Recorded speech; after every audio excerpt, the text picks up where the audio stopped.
만약에 우리 주님께서 소원 하나를 들어주신다라고 생각을 하시고 무엇이 가정에 넘쳐나기를 원하느냐라고 물으시면 여러분 지금 마음속에 탁 떠오르는 것이 무엇입니까? 돈이요? 그냥 뒤에 있는 작은 그라지에 조그만 그 창고에 돈이라도 좀 가득 찼으면 좋겠네, 이런 마음도 드실 테고, 꽃을 좋아하시는 분은 그냥 우리 집에 온통 꽃만 그냥 가득했으면 좋겠다, 이런 마음들도 가지시고 여러 생각들이 있으셨을 겁니다. 필요한 것들이 가정에 있으면 얼마나 좋겠어요. 그런 것을 채우고 싶어 하는 것이 저와 여러분들의 마음이 아니겠습니까? 그런데 반대로요, 만약에 저와 여러분들이 우리 하나님께 저희 가정에 무엇을 채워주고 싶으십니까 하나님? 라고 여쭙는다면 하나님께서는 무엇을 우리에게 주시기를 원하실까요? 그래도 돈인가요? 하나님께서는요, 하나님의 영광을 저와 여러분들의 가정에 충만하시기를 원하실 것입니다. 하나님의 영광은 하나님의 말씀을 통해 드러납니다. 하나님의 말씀이 가득가득한 가정에는요, 하나님의 영광이 차고 넘쳐나는 거예요. 그러면서 그 영광을 통해서, 하나님의 빛된 영광을 통해서 저와 여러분의 가정이 빛나는 역사가 일어나는 줄 믿습니다.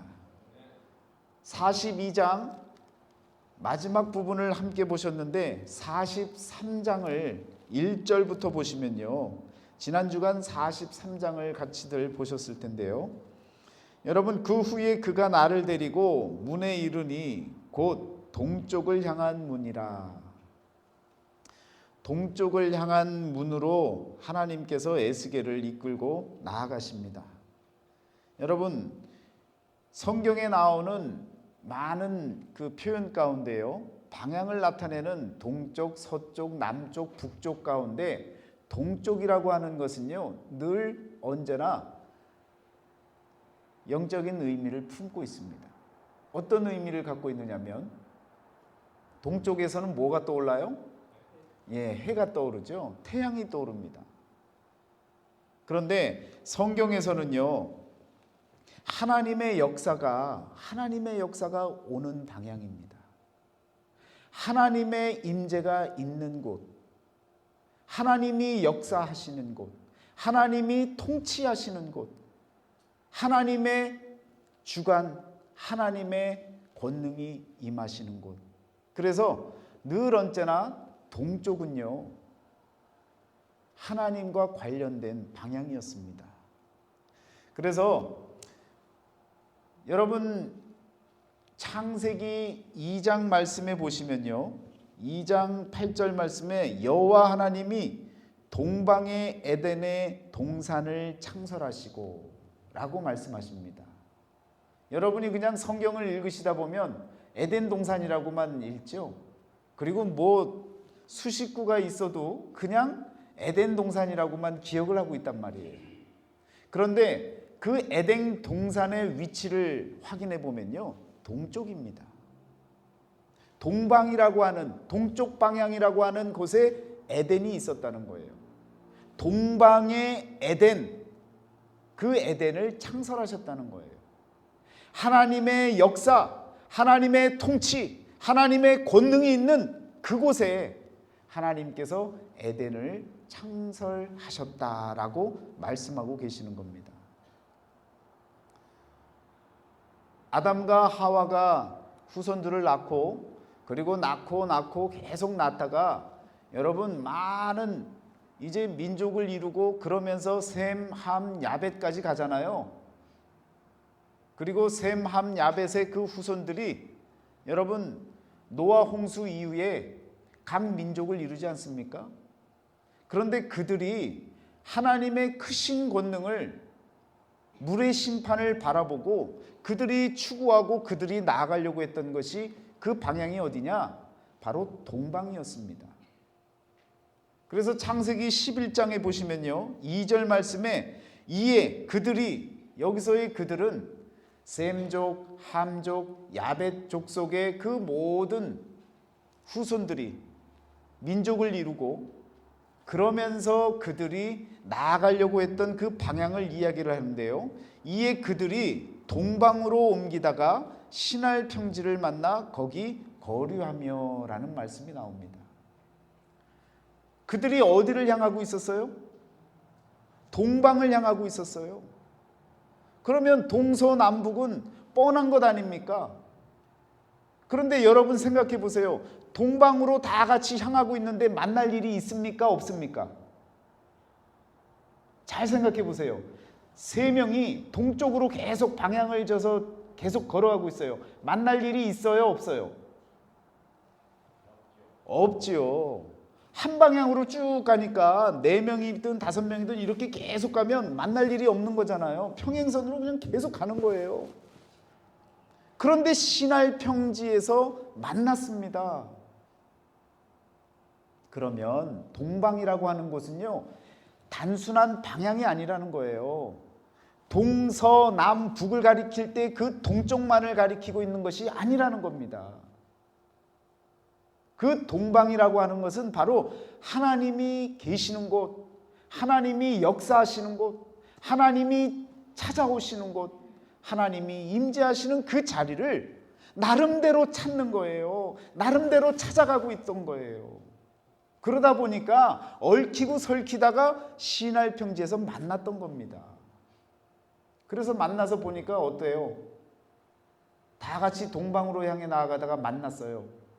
그리고는 그곳에서 함께 동방을 찾아가야 되는데 그 동방을 하나님이 계신 곳에 우리가 나가보자 하고 그리고는 그곳에다가 탑을 쌓기 시작하는 겁니다.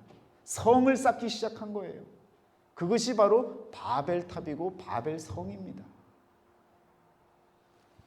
하늘에 닿아보자. 그 하늘이 바로 하나님이 계시는 동방입니다. 그 동방으로 자신의 노력으로 나아가려고 했던 그 인류가 결국은 하나님의 은혜로 흩어짐을 당하게 되어지는 것입니다. 하나님이 바벨탑을 무너뜨리신 것도요, 은혜입니다. 그 은혜를 통해서 다시금 하나님의 언약을 기억하고 셈족이라고 하는 족속이요, 첫째 아들이요, 그 후손들을 이끌고 동방으로 향해 나아가는 것입니다.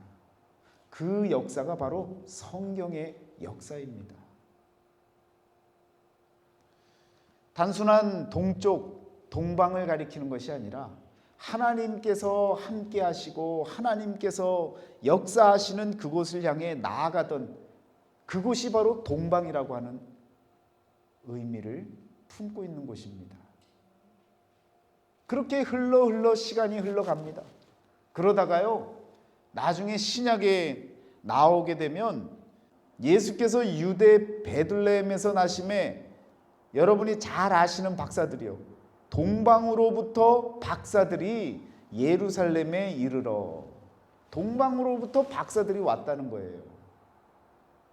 여러분, 그 동방이 도대체 어디입니까? 지금 그 동방을 찾으려고요, 많은 인류학자들이, 고고학자들이요, 그리고 신학자들이 그곳을 찾으려고 애를 쓰고 있어요. 애써봐야 헛일입니다, 여러분.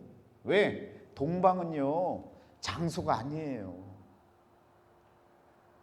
동방이라고 하는 그 의미가 동방으로부터 왔다고 하니까 동방이 어디 분명히 있을 장소라고 생각하지만 그 동방이라고 하는 곳은요, 하나님이 함께 하시고 하나님이 역사하시고 하나님이 통치하시는 하나님이 계시는 그곳을 가리키는 것이지요, 어느 장소를 지정하고 있는 것이 아니라는 거예요.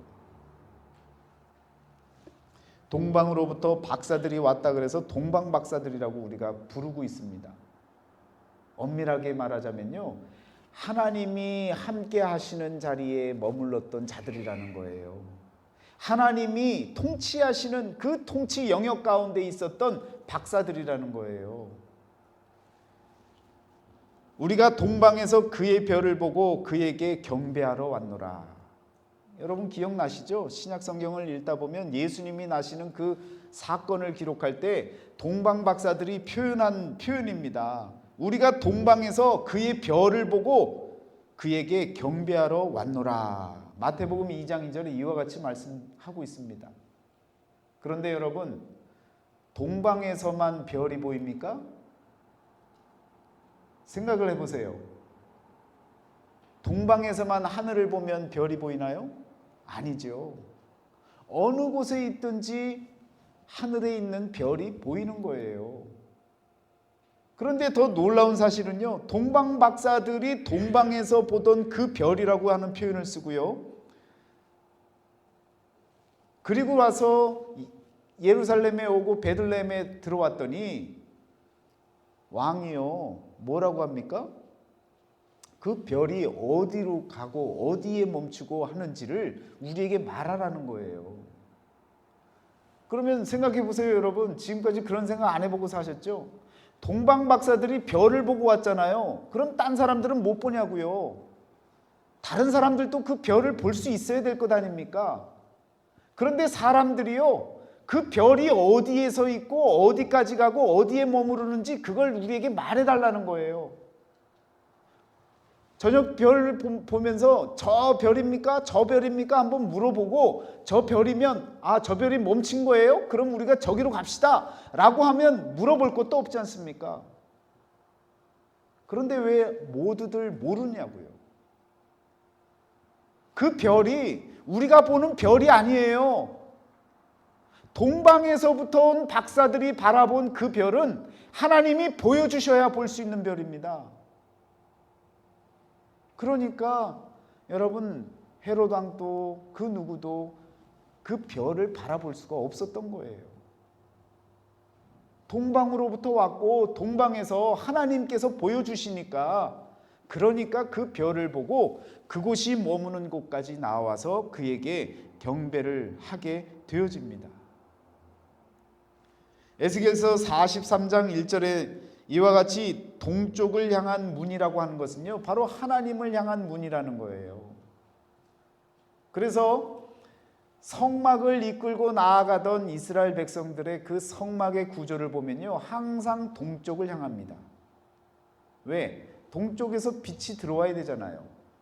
그러면서 그 빛이 여러분 휘장으로 인해서 성소와 지성소 가운데 구분이 되어지고, 그리고 휘장으로 모든 것이 가려지죠. 그러면서 세상의 빛으로는 어느 정도까지는 다 보여지지만 참 빛을 보려면요, 가려지는 거예요. 그래서 그 안에 들어가야 되는 거예요. 들어가는데 어떻게 들어갑니까? 대속 제물을 갖고 들어가는 거예요. 그것이 바로 지성소입니다. 참 빛을 보려면요, 그 안으로 들어가야 되는 거예요. 에스겔을 통해서 성전을 지금 환상으로 하나님께서 보여주시면서 지금 에스겔을 이끌고 동쪽을 향한 문 앞에 세우셨습니다. 그리고는 이스라엘 하나님의 영광이 동쪽에서부터 오는데 하나님의 음성이 많은 물소리 같고 땅은 그 영광으로 말미암아 빛나니 라고 이와 같이 2절에서 말씀하고 있습니다. 여러분, 하나님의 영광이 동쪽에서부터 온다는 거예요. 그러니까 이제는 이 동쪽이 단순한 우리의 방향의식, 방향 감각으로 받아들일 것이 아니라 하나님께서 계시는 그곳으로부터 저와 여러분에게 오는 그 영광이 찾아오는 방향이 바로 동쪽에서부터 온다, 동방에서부터 온다, 하나님이 계신 곳으로부터 온다라고 하는 의미로 여러분과 제가 받아들여야 된다는 거예요. 그런데 그렇게 오시는 가운데 그 모습을 보니까 어떤 모습이냐? 많은 물소리가 있는 거예요.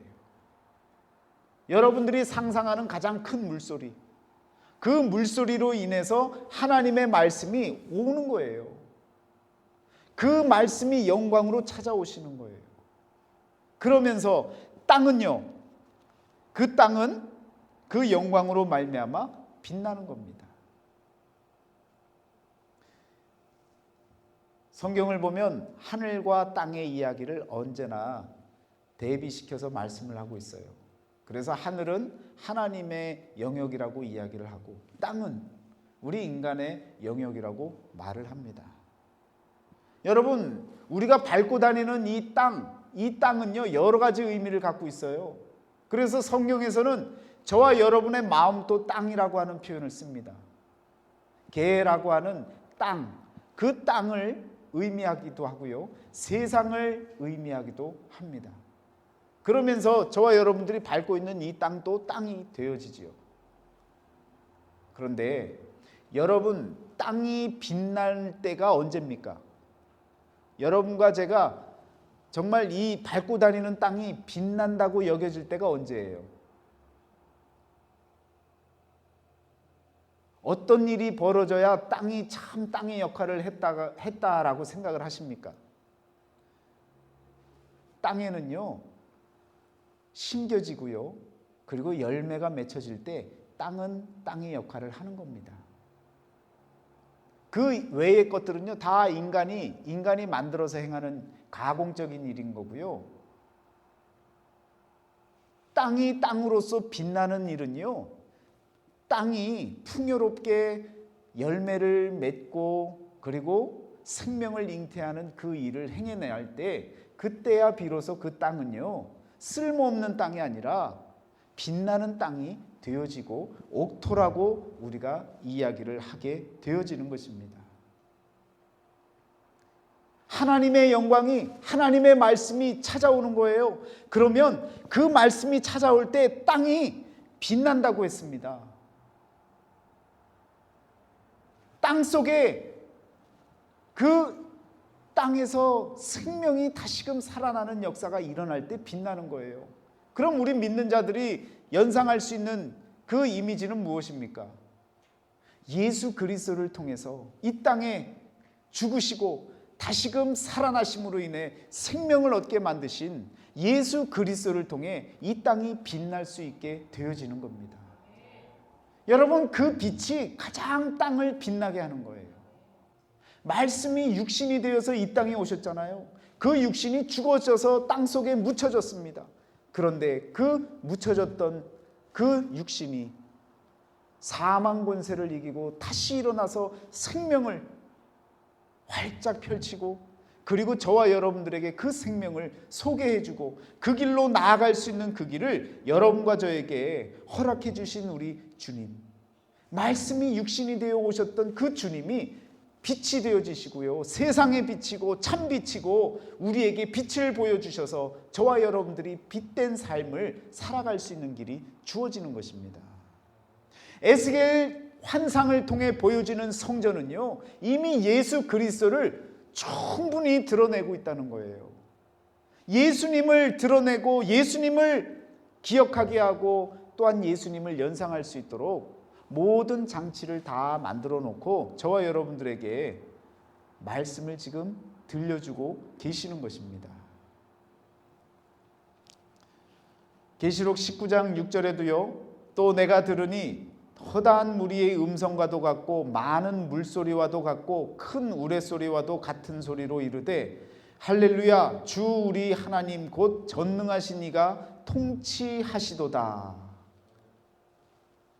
그 많은 물소리가 하나님의 음성이 들려오는데요, 그것을 보면서 뭐라고 표현하고 있느냐? 할렐루야, 주 우리 하나님 곧 전능하신 이가 통치하시는도다. 하나님의 음성이, 많은 물소리가 들려지는 것은요, 하나님이 저와 여러분의 인생에 간섭하시고 함께 하시면서 저와 여러분들을 이끌어 나가시는 거예요. 통치하시는 거예요. 그런 통치하시는 하나님께 여러분 어떻게 해야 됩니까? 그렇게 나올 때 어떻게 해야 돼요? 오늘 말씀해 보면요, 이렇게 이야기를 합니다. 그 모양이 내가 본 환상 곧 전에 성읍을 멸하러 올 때에 보던 환상 같고 그발 강가에서 보던 환상과도 같기로 내가 곧 얼굴을 땅에 대고 엎드렸더니. 하나님의 말씀이 많은 물소리가 막 그냥 오는 거예요. 동쪽으로부터 오고 있는 거예요. 그 모습을 바라보면서 어떻게 했느냐? 에스겔은요, 납작 엎드리는 겁니다. 하나님의 말씀을 체험하고 경험하고 깨달으면요, 엎드리는 거예요. 여러분, 말씀을 조금 아니까 일어서는 게 아니에요. 나가서 그냥 하나님 말씀이라고 나를 자랑하고 나아가서 아는 것 다 드러내느라고 시간 쓰고 돈 쓰고 에너지 쓰는 그런 것이 아니라 하나님의 말씀을 깨달으면요, 납작 엎드리는 거예요. 겸손하게 하나님 앞에 무릎 꿇는 거예요. 처음 믿음 생활 하시는 분들에게는요, 전혀 문제가 없습니다. 근데 저처럼요, 오랜 시간 나면서부터 하나님을 믿으면서 뱃속에서부터 신앙생활을 해온 저 같은 사람은요, 이제 처음 믿는 분들보다는 아는 게 많지 않습니까? 그럼 나가서 뭐 하는 거예요? 아는 것 자랑하느라고요. 또 잘못된 것 보고 지적질하느라고요, 정죄하고 돌아다니는 거예요. 하나님께서 그걸 원하시는 것이 아닙니다. 하나님의 말씀을 깨닫고 하나님의 말씀을 접하게 되어지면요, 엎드리는 거예요. 겸손하게 엎드리는 거예요. 하나님께서 행하시는 그 모든 것을 겸허하게 받아들이고 그저 엎드릴 수 있는 그런 믿음의 자세가 필요하다는 것입니다. 하나님의 영광은요, 오늘 저와 여러분의 가정 위에, 우리 교회 위에, 직장과 사업장 위에 끊임없이 차고 넘쳐날 것입니다. 그럴 때 저와 여러분들이 엎드리고 하나님 앞에 겸손하게 나아가면요, 그 영광이 가득가득해지는 거예요. 그렇게 엎드렸더니 하나님이 어떻게 하십니까? 그 아래 말씀에 보니까요, 땅에 엎드렸더니 여호와의 영광이 동문을 통하여 성전으로 들어가고 영이 나를 들어 데리고 안뜰에 들어가시기로 내가 보니 여호와의 영광이 성전에 가득하더라. 엎드린 것밖에 없는데 하나님이 어떻게 하셔요? 하나님의 말씀이 들어가시면서 어떻게 하시는 거예요? 저와 여러분들을 엎드렸던 그 존재를 들어서요, 안뜰에다가 세워놓는 거예요. 이것이 하나님의 역사입니다. 내가 들어가고 싶어서 들어가는 곳이 성전이 아니에요, 여러분. 우리 하나님이 인도해 주시고 높여 주시고 함께 해 주시고 손잡아 주셔야 하나님이 기뻐하시고 하나님이 함께 하시는 그 아름다운 성전으로 들어갈 수 있는 거예요. 그런 겸손한 자, 순종하는 자, 엎드릴 줄 아는 자, 그런 믿음의 사람에게 하나님께서는요, 손을 펼치시고 그를 붙잡으시고 그를 데리고 성전 안뜰로 들어가시는 겁니다. 들어갔더니 무슨 일이 있어요? 그 성전 안에 보니까 여러분, 하나님의 영광이 가득하더라.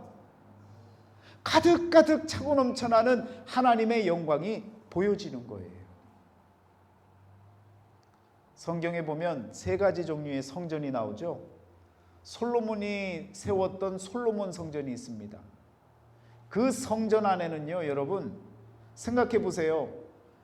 안뜰이 있고 성전 바깥뜰이 있고 다 있어요. 똑같이 있어요. 안으로 들어가면 성소가 있어요. 그리고 그 안에 들어가면 지성소가 있어요.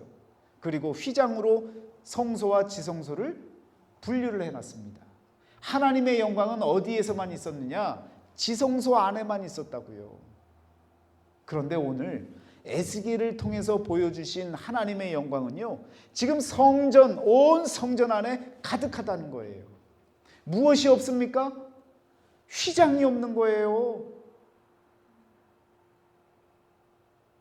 성소와 지성소를 구별했던 그 휘장이 온데간데 없는 거예요. 에스겔 성전, 에스겔에게 보여주신 그 성전은요, 나중에 보여질 성전, 예수 그리스도를 통해 보여질 그 성전을 이스라엘 백성들에게 보여주고 있는 겁니다. 예수님이 오셔서 그 휘장이 어떻게 되셨습니까? 위로부터 아래로 찢어져 버렸습니다. 갈라져 버렸어요. 왜? 예수님이 성전이 되어지실 때는요, 그런 가림막들이 필요한 것이 아닙니다. 율법적으로 여기까지만, 그리고 그 다음은 대제사장들만 이렇게 들어가는 구분이 되어지지 않는 온 성전이 다 거룩한 성전으로 저와 여러분들이 모두가 다 1대1로 하나님 앞에 기도하고 매달리면요, 그냥 직결 심판해 주시는 거예요.